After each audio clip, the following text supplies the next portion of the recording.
What's up, everybody? Big Fan here. Welcome to another episode of the Phan of Life Show, Phan of Life podcast. Today, I have a very, very special guest, and I will be honest in saying that I had to keep my composure because the gentleman I get to speak to today, I'm a huge fan of. And some of you guys that are UFC fans, especially some of the diehard fans, you guys will appreciate and will be excited about this episode as well. I have none other than the Tough Original One winner, light heavyweight world champion, MMA Hall of Fame, Forrest Griffin on the show today. And I think the number one title that I want to give and bestow on him is he is also the people's champion. And during this episode, you see why. He is one of those guys that have achieved so much in athletics, in his profession, but man, he is so down to earth. And we cover everything from life, business, his experience in MMA, and now being an executive for the UFC. So we cover a bunch of stuff. So enjoy the episode. Again, available now on Spotify and other podcast platforms if you guys want to listen without watching this mug. So support, subscribe, enjoy the podcast. Mr. Forrest Griffin, what is up, my friend? How are you? I'm good, my friend. I'm good. How are you doing? I'm doing well. Hey, before we dive into this conversation, I want to go down your stats really quick because I'm a fan. Okay. I'm gonna test my fan knowledge, okay? Okay. You and Diego Sanchez were Tough One, season one winners. Yep. So you were the first, you're the OG. I think Dana has said many times your fight with Stephan Bonnar saved the UFC. You're light heavyweight world champ, Hall of Famer. Now you work as an executive at the PI. So you have a lot of highs in your career. But I would have to say being on my podcast is probably one of them, if not the highest, correct? Absolutely. I mean, there's not even a close second, if I'm being honest. I love it, man. I love it. And that's why you're such a fan favorite, man. You just play along and I appreciate it, brother. Well, good, man. I appreciate you hopping on in. I think today we're just going to shoot the shit a little bit. I'd love to get to know you and anything you want to talk about with me, feel free. But I love talking to hometown legends and hometown heroes myself. So thanks for hopping on in, brother. Cool, man. Sounds great. Hey, I'm new to the show. First time listener, first time caller, first time being on it. Give me a little bit about your background. What's the 5 cent tour on you? Wow, you did the whole 180 on me, huh? All right. Yeah. Basically, my wife and I've been in corporate sales forever. So I love learning and understanding people. And as of recent, within the last few years, my wife and I, we dove into real estate investing. So we fix and flip properties. We buy shitholes and we make them beautiful and we sell.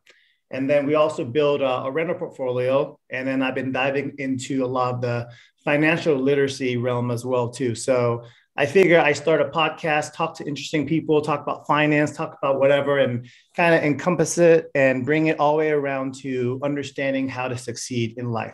So that's the 5 cent tour of my podcast. Yeah. I mean, I'll give you a little rundown on me. So, I think that real estate and business is absolutely crucial to professional athletes. And I think you have to have an eye on the future. So what I always say is when you are about to walk into the octagon or into the gym, you're going to fight forever. You're the next Anderson Silva, whoever.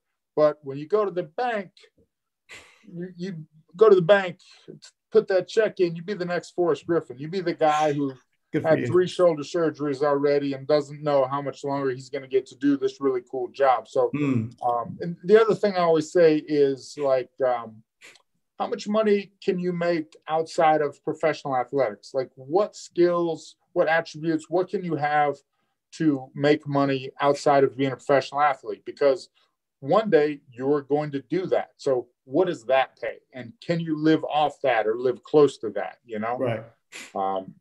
And I think even with, you see like NBA guys that have $80 million contracts, they go bankrupt. You're like, how does that happen? Well, right. I can tell you, when you start buying first class tickets for you and your buddy, it goes pretty quick. Yeah. And just even personal experience, you get thinking that those big checks are coming forever. And if you make X and you're living off Y, it doesn't seem like a big deal because you're still making more than you're living off of, right? Mm-hmm. And isn't that the goal? But what you don't realize is that you are a snap, crackle, and pop away from not making any of that money anymore. Yep. And now all of a sudden you were like, well, I didn't really save that much because I was just happy living off less than I earned, Right, right. And one of the things I always talk about, and this is not my train of thought because I'm not that smart, right? I just copy other people's ideas, is that if you trade your time for dollars, you're never going to be financially free. You have to have a system or a vehicle that makes your money work for you. So whether you're, I mean, you look at LeBron James, right? Whatever his massive contract is, he's still trading his time for dollars. Luckily for him, he has businesses and assets outside of that. Like you said, what's going to be happening after you retire? You're no longer dunking the ball. So those are the things that we talk about on a smaller scale with just average day people. So I'm glad you brought that up. So let me ask you this. What do you think is the hurdle for most athletes? Is it just because they're young and they just have an influx of cash overnight? Is that why it's hard for them to kind of grasp that this train doesn't go on forever? I mean, that's one of them, but also, you live with a subset of people that are living a certain way, then you feel like you deserve to live that way as well. You work really hard. You do a lot of things that make you uncomfortable, that you suffer through. You feel like you should get those vacations and you should get to buy some stuff you want, and you have the money, so why not do it? Right. I think that's a big part of it. So, but there's what you're saying is obviously the right path. Make your dollars work for you, right? But what I did was, I don't know if you ever heard the story about the biblical story about the 3 guys that got the 10 talents or whatever. There was the one guy, and he just buried it in the backyard, just left it there. Which, had I bought gold and buried that in the backyard, that would have been pretty smart. But I didn't. I put all the money I could get together in the bank where it was nice, safe, FDIC insured. And when I came back to get it 10 years later, it was just worth 10% less than it was when I put it in there. Yeah. Turned out I just lost a bunch of money, and that's kind of where I'm at. It's like I didn't do the wrong things, right, but I didn't do the right things either, and it's so funny, man. So I bought my house for $425. It promptly went down to around $260. And fortunately I was too lazy to short sale and foreclosure. I was like, I just don't care. My real estate guy was like, you can make the payment, just make the payment. It's like, right. And I was like, yeah, I don't really care. It's too much work to short sale it or whatever. And but my wife and I, our idea was to buy another house on our neighborhood, and just to break even. We thought, we'll buy another one for blah blah blah. They'll go up to blah blah blah. And then so I walked in and played hardball, because you can do that if you don't care. And the house was like $250, and I was like, I'll give you $230 today, right, cash. I didn't know how things worked, so I was just gonna I'll buy this house today, cash. Right. And they were like, no. This is like, okay, never mind. And I just left, and we didn't buy that house. Right. I showed them. Yeah, that house is worth $550 easy. Well, you know what? I mean, we'll go down this rabbit hole a little bit since you brought it up. So with real estate, it's one of those things where I tell people, and again, I just learn from smarter people. I'll say it over and over. I'm not that smart. I'm just smart enough to know how not smart I am, right? So real estate, buying a house for you to live in and buying as an investment, totally different animals. Yeah. The strategies and the things are totally different. So when you look at a piece of property, you look at a house, single family, condo, whatever, you have to ask yourself, what's your ultimate goal? If your ultimate goal is just to park money because inflation sucks right now, it's double digits, then you don't care about cash flow. Then as long as you break even monthly, that money that you put, that 100,000, 200,000 that you put into a house, that will be 400, 500, 600,000 over time. Most people, though, don't have $250,000 to dump into a house and let it sit there. Most people want a return faster. So then you have to analyze, okay, am I going to buy a house to park my money, or am I going to buy a house to pull out a return as fast as possible? And within that, there's strategies on how to do within 6 months, within a year, within 4 years. So those are the avenues that you want to kind of dive into as you're looking to invest in real estate. And you and I can talk offline about that, but just know that it's possible. It's there. The two worlds are totally different, man. So that's just my quick tidbit on real estate, but we can chat on that. So let me ask you this. I think athletes are awesome, obviously, because of their dedication to their art, whatever sport it is, but no sport is as real or as dire as a result, if you're on the losing end, as fighting. As real as it gets, baby. Real as it gets. Motto, as real as it gets, yeah. So And then, you watch the videos of the guys get knocked out and then they're getting like hit on the way down and they're getting, that's, oh God. And, you're out and you see and it's rough when you're shaking a guy's hand and saying good fight. And then you look up and you're like, dude, I was unconscious. You hit me like 4 more times, man. Come on. Yeah, jerk. Like, I don't want to unshake your hand, man. Yeah, but I tell you what, man, like you athletes that fight in the cage, especially with MMA, it's like you guys are bearing your souls to the world. And I'm not exaggerating when I say it because it's the ultimate, like in damage for your ego, Right. And the highs, I can only imagine the highs are the highest, but the lows are, like you said, some of the lowest, right? Yeah, I mean, your family, everybody that ever loves you, everybody that ever hated you, every potential mate you may ever have, just saw you get humiliated, removed from your consciousness and thrown around like a doll. Yeah. Yep. So let me ask you on that then, because obviously you experience both. You experience, if you're in any game long enough, you're going to experience the highs of highs and lows of lows. How do you, as an athlete, as a fighter, deal with those waves of emotion? Because they're so extreme. They're more extreme than most sports, I would say, because of what you just said. How do you pick yourself up? Also, the only thing comparable is like the Olympics, because you don't get to go out and try again the next night or the next week. Mm-hmm. You may have a year if you get hurt before you can fight again. So you can walk around with a bad taste in your mouth for a long time. Yeah. So for me, I have a secret weapon, and that is I'm terrified of everything. I'm afraid of flying, just not like me flying, just getting on a plane scares me. Traffic scares me. Everything scares me. So I was already broken when I showed up to fighting. I was already terrified of everything. Like right now, if we're in a meeting and I'm trying to unlock my laptop to display something on the screen, that is a terrifying moment for me. Well, how many times will it take Forrest to get his passcode in correctly? Yeah. It's like, oh my gosh, this is so embarrassing. Yeah. So I don't know. I've talked to other professional athletes that got to compete at a high level, and there's definitely an odd down after you. And me and my wife experienced this after we got married. We had an amazing wedding. It was amazing. We went to stand.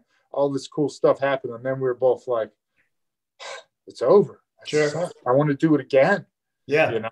And it's the same thing with fighting. You're like, that was it. That was the epitome. That was the peak. Now what? Now I got to do it again, So, I mean, it's cool if you can find that and then just keep chasing the high through professional athletics, like snowboarders and surfers. I've heard them describe that. Basically, they're just looking to chase that that Zen moment, yeah. So for you, I think you did a smart thing, as a transition, because now you're still part of the UFC, obviously. You're part of the industry, but you're working directly with athletes, right? You're the VP of athlete. I'm so sorry about your title. You're a VP of Me too. Athlete development. Sure. Development. Okay. So exactly what you're saying. Yeah. And again, I got very lucky, and I show up to work every day as a guy that everybody says, you got lucky, you got that big, good corporate job. And I bear that in mind, 7, 8 o'clock at night when people want to schedule in, and I don't want to do it. And I don't want to go get in front of my computer. I didn't know that you brought your computer home every day to continue working. I didn't know that was a thing. I didn't know. Yeah. Well, I mean, that's the culture here. I remember being in a fight in Germany, and we'd done a good job, and we worked it, and we got back on Monday at around 8 or 9 a.m. and people were going straight to the office. Yeah. And I was like, these people are savages. Right. Oh my God. Right. I was like, the work was great. It was great, but I'm going to take the rest of the day off. I'll see you guys Tuesday at 9 a.m. Yeah. Well, no, straight in. It's a give and take, right? They're also not getting punched in the head and people trying to strangle them either. So it's a give and take. I think you deserve a couple of weeks, if not a month off after a fight or so, right? Yeah. But then, then doesn't all 650 guys that fight and guys and gals deserve that as well? So yeah. I don't take it. Yeah. If this is too personal, don't have to answer. But what are you kind of like your 1, 2, 3 things Never, that you tell? never convicted of a felony. All right. Never. Arrested a couple times, but nolo contendere. Got out of all of them. Don't worry, I won't get too personal. We're not bringing out rulers or anything like that. We're not measuring nothing today. But what do you tell, like, what are some of the key things you always tell young athletes coming in to the PI or coming into the UFC in general? So, yeah, I mean, it's that I actually used to do more of that role, you know, as far as building a brand and saving money and, you know, but for the Performance Institute specifically, it's just take advantage of the services. Listen to the people that went to school about dietetics, not to your buddy who's cut weight a bunch, you know. Right. Listen to the strength coach, not the big muscular guy from the gym, you know. You know, just to engage and to learn about sports science and your body and to take advantage of all the knowledge we have here and just, you know, take in as much of it as you can every day, because if you end up coaching or running a gym or trying to structure any training stuff, this will help you, you know. So this isn't just helping you for now, this is helping you for your future in this sport or in any sport. So take advantage of it, you know, commit to learning, like, don't be afraid to ask questions, you know. It's okay to say, why am I doing this? Yeah. And you and I talked about this before. I think like the PI possibly started out as UFC centric, athlete as far as MMA centric, but now it's really broadened out, right? Yeah. I mean, well, it is still at its core and heart UFC athlete centric and always will be. But, you know, if you're a professional boxer, it's not that different. Right. If you're a professional athlete in town, this is the best in class service. So we fit it in where we can, you know, but again, we have a limited staff. There's only about 30 of us. We're only like 33,000 square feet. So there's, you know, we have a limited bandwidth, you know, and we want to prioritize UFC athletes, getting them to their fights healthy on weight above, you know, bringing in some potential, a couple $100 here and there in revenue. Right. So whose brainchild was it? Well, you know, it was the executive team. It happened a while ago. And what happened is they'd actually hired a company to build an external company to build UFC athletes' brands. And like 4 of the athletes, their fights fell out because they missed weight or they got hurt and they seemed to stay hurt. And they said, man, you know, we don't have any control over that at all. We don't have any, not control, excuse me, that's the wrong word. We don't have any influence on how athletes prepare for mixed martial arts competition. We know that they do it suboptimally. How do we give them access to a better way? Right. And I think it was kind of born through that. And then I heard this was happening. And I said, yeah, that's me. You're going to want me for that because I've been trying to figure out the best way to mixed martial arts for the last 20 years. So I'm an expert on what not to do. So let's get me in there. Yeah. I saw a meme one time. It's like, hey, don't ever tell any, don't let people talk bad about you. You're always an example, whether to do or not to do. So you serve a purpose. No, man, one of the things that I think, you know, makes you, obviously you're a light heavyweight champion, but, you know, we call you the people's champion, is your personality and your attitude is you don't take things too seriously, but I think there's a ton of wisdom in there, my friend. I do. Deep down, it hurts. It hurts deep down. Good. Well, yeah, I always tell people, you know, I was always very humble and very nice, and usually, unless fight week. If you met me fight week, I apologize, but it was what it was. I was getting ready. I wasn't in a space where I wanted to meet you or shake your hand. You know? Sure. But outside of that, I was usually pretty cool to people, and obviously that's paid off. And the reason is because I wasn't that great. I knew that eventually I would not be fighting people, you know, and that eventually I would not be doing that, and I better make people like me while I'm out there and be as nice to as many people as I can. And the other thing was that I was trying to figure out what's special about me, and it turns out I am not special at all. So I went with that, like, be the everyday guy. That Forrest Griffin guy. Yeah, he reminds me of the kid that used to mow a yard, you know? It reminds me of if Will Ferrell became a UFC fighter. Yeah. So I was like, let's go with this. So obviously, you know quite a few people and stuff like that. Anyone ever ever nudge you towards a comedy or anything like that in terms of maybe even stand-up comedy? No, I've done comedy. I've done comedy twice, and I'm undefeated. So I figure I got the 2 times in. Yeah, I got the 2 times in. Great laughs both times. I figure why mess it up? Just stop there. Stop. That's good. That's good. I was actually trying to 2013, 14, as I was transitioning to the UFC, I was trying to host shows. But apparently they like people that can speak the English language a little better. But yeah, I tried out for some stuff, and,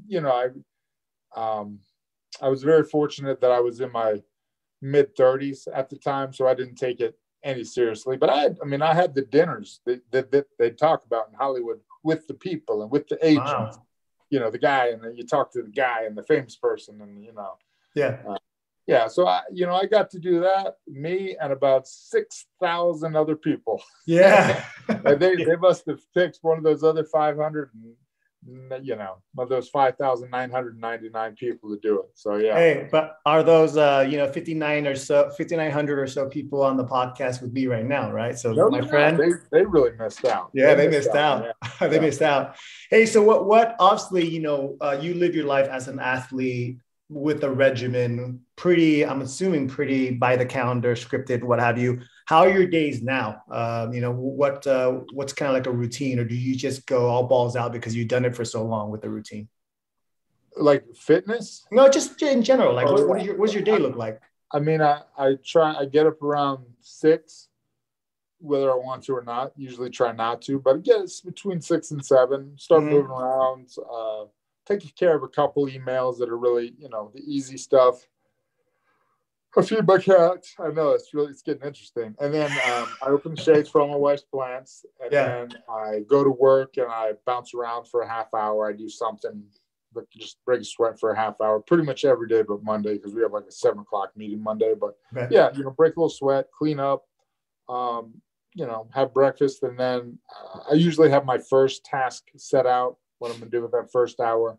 And then we have a lot of meetings. So I just kind of fill in what I'm going to do around the meetings with what needs to be done for this meeting at this time. So like if I have the meeting at 3, then at 1:30, I'll say, all right, let me get this done.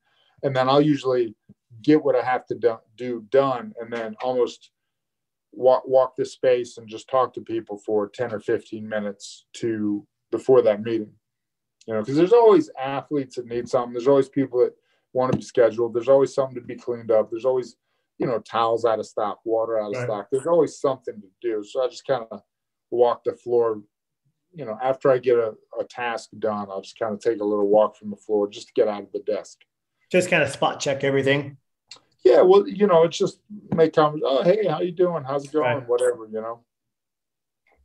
Yeah. So on a personal level, then, did you meet your wife during your fighting days or after? Oh, no, during my fighting days. Yeah. Okay. I don't know. She just showed up. I was like, hey, I'm rich and famous. And no. So very cool story. Okay. I met my wife, I think right after the first fight with Stephan, or maybe it was the week before, a couple weeks. I don't remember. But so I'd won the Ultimate Fighter. I'd won a car, but I did not get the car. Like I thought you just cars in the back. It wasn't in the back. Okay. I had a lease on a truck, which I gave it. I was very fortunate. It was a friend of my stepdad's, so he let me just give him the truck back instead of having to sell and make payments. So I just gave him the truck back. So I didn't have the vehicle. That's what I'm saying.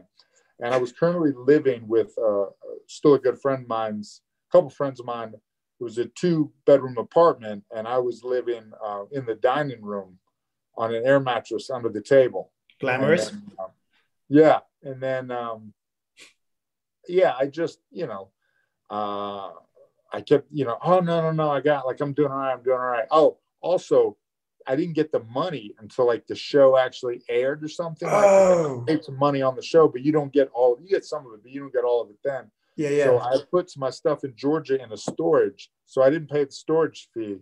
So if you ever see my stuff come up on one of those shows. So I really didn't have anything. I had all my clothes in those big Tupperware containers. And then I eventually couldn't handle the air mattress because hurt my back. So I bought like a single mattress and didn't have a vehicle. And yeah, that's how I was rolling when I met my wife. But, and here's how crazy I am. I don't know that I ever took a picture of it, but she worked in the Hard Rock, and there was a display from the Ultimate Fighter finale with me and Stephan across from Steven Tyler, who's her hero. And so she would pass that every day, look at the Steven Tyler thing and see me. And I had like a video loop of the highlights from the fight with the actual gloves and jersey that me and Stephan had worn. Wow. So like it was in the Hard Rock. So she saw that every day. And then that's, it was very cool. The first 2 times I asked her out, she kind of blew me off. And the third time we were actually both out on dates with other people. Mm-hmm. Yeah. And well, I didn't know. So I just went up and talked to her. Yeah. I didn't know I was on a date either. Did the other girl know? I don't know. I don't know. She seemed to want to ride home. She didn't seem too brokenhearted. No. She just wanted to ride. So it sounds to me like the Hard Rock and Steven Tyler were your wingmen then. Yeah. That's the case. So pretty solid wingmen. Yeah, the Hard Rock in 2005, man, that was the place to be. Oh yeah. I remember just, I mean, I must have seen everybody just rolling through the Hard Rock at that time. I mean, like, you just be in the bar, just a random bar, and you just turn around, you bump, and it was like Sean Penn. I'm like, oh, there's Sean Penn. Yep. Oh, there's Howard Stern. There's, like, oh, there's that guy. He's famous. I was like, hey, are you, so it was pretty awesome time. I wonder if they're going to be able to recapture that magic. They're rebranding and opening where the Mirage is. What, the Hard Rock? Yeah. Oh, because Virgin bought them and made like the biggest monstrosity ever.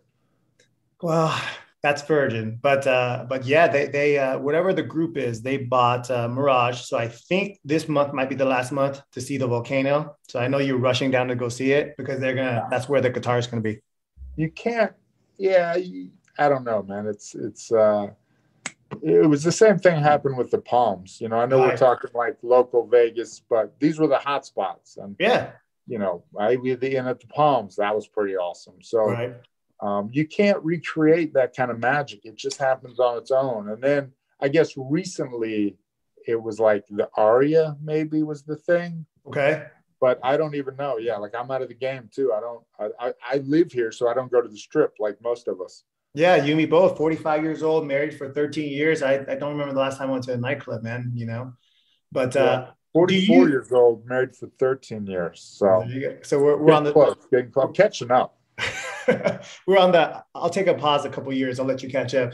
Yeah, we're in the same boat, man. It's like when you're done, the Strip is really, when I look at the Strip, I see work. So it's like, I'd rather just be home with my dog and my wife, Yeah, but I do like when we met, like I do love a good mixer. Yeah. Every now and again, you're like, oh, you have to go down for work and do a thing. I'm like, darn, I have to go meet some people and talk and shake some hands and tell stories about the glory days. Darn, do I have to? Yeah, for people that don't live in Las Vegas, I'm in Henderson. So Forrest is in Summerlin. The Strip is somewhere in the middle. And it is a mental shift you have to do if you're going to go down the Strip, especially in the evening, man. So anyway, that was it though. You're a Henderson guy. So it's probably the appropriate time for me to leave. I don't want to be seen, fraternizing with you guys over there. It's, We got our own mayor, I think. I don't even know. I think we got our own mayor. I think we're legitimate own city. Well, I call Henderson, depending where you're at, certain parts of Henderson can be Hendertucky. Like my neighbors, man. Hendertucky. Yep, my neighbors, big trucks and a bunch of guns. So I feel pretty safe. But so Forrest, I won't keep you too much longer because I know your time is valuable, brother, and it's probably knocking on dinner time with the missus or what have you.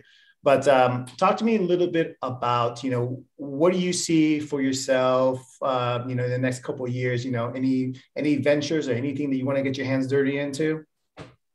I'm probably going to start a podcast. Okay, that's my big goal. I did have a podcast briefly called Anything Goes. TJ Lavin named it. And we did it for almost a year on and off. Mm-hmm. And, they were like, hey, we love it, but we didn't make any money. There's no revenue or anything coming in. Yeah. So you guys want to keep doing it? You just have to pay the operators. And we were like, no, that's good. How long ago was this? Years ago. Yeah. Nowadays you can do it on a shoestring like I am right now. You know what I mean? And this is purely passion project. Just get a sweet ring light, do the deal. That's it. Yeah. Well, you actually think this is my skin? You think my skin is this flawless? My hair is this flawless? No, buddy, it's the ring light. I can't see. Well, I'm on my phone and I'm half blind, so I can't see. You look great. You look great. You got a nice little shadow going on, so it works. It works. Oh yeah. What do you and the missus do for fun nowadays? Oh my gosh, absolutely nothing. Sometimes we'll hike around the Red Rock, and now that I guess the pandemic's over, we'll catch a movie. But we have a 10-year-old, so our lives pretty much revolve around her sport or her debate or whatever she's got going on. So. Do you say debate? Yeah, she's doing some little thing. I don't know. She does choir. She does like some student council stuff. Oh, okay. At 10 years old. Yeah, no, everybody does. It's not like a real deal. Like it's not like you're thinking. It's like you just show up and Yeah. Well, good, man. So, in terms of Las Vegas, what does it rank for you? Obviously, you enjoy it because you live here, but you're one of the few people that have been around the world, obviously. How's this town for you? Does it feel like home? No, that's a great question. It absolutely feels like home. Like I said, I met my wife here. I bought a house here in 2007. We had our daughter here. I don't know that I've ever loved it, but I've never lived anywhere I like more. So maybe I've just lived some really crummy places. Like Las Vegas is the right size city for me. It's a little hot, but I'd rather be hot than cold. Right. It's there's no state tax. There's actually a lot of cool people. There's a lot of crazy people that drift through, but once you have your established friends, people that have been here for a while, it's a very cool place. And it seems funny, but it's a good place just to have the hookup. Like as far as I have a doctor, if we need something, we have a doctor we can call. Yeah. I have a good tax guy. We need something, I got a good lawyer. We got, we're just situated. It's very comfortable, you know? And it's it's not a real city, but it's not a city. So it's mid-sized. The airport here is great. Yeah. Yeah. Well, it's a nice little airport. I've been here now 20 years, and it's one of those things where I think you described it perfectly. I never really loved it, but it fits really well, especially where my wife and I's life is right now. Yeah. And the fact that in 25 minutes I could be down to the entertainment capital of the world, right? Yeah. I mean, right now, who's is always in production somewhere in any casino. Now, whether I go or not is a different story because I'm in bed by 10. But it's nice to have that option for sure. So no, it is. And the other thing I've noticed is that a lot of my friends come through. So like they come see me. I'm like, nice. Yep. Nice. They come see me. I dedicate a night. I drive down valet. We hang. We have our night, and then I'm gone. Yeah. That's it. It's like, hey, do you want to? No, we did our thing. We had a great night. No. Well, I got to get back to my life. Well, I know the city loves you, brother. So before I let you go, give us some Forrest Griffin wisdom. If you had the megaphone to the world, my friend, and you're on this high soapbox, anything you want to kind of tell the audience in terms of life through your perspective? Yeah, so my story has always been the same. It's not that great, but it has the benefit of being mostly true. And, it's really about the opportunity I got to leave my stable job and to go be on The Ultimate Fighter with 17 days notice, with a do not rehire from the Richmond County Sheriff's Department because I had not worked there for over a year. I'd worked there for like 11 months and 8 days. So I was not eligible to be rehired. So basically, if I left that job, I was gone. And I'd struggled to get my second job in law enforcement. I'd struggled to get a job the second time. But I got on the plane, right? So get on the plane, you'd rather regret the choices than you make than the choices you don't make. A wise man once said that.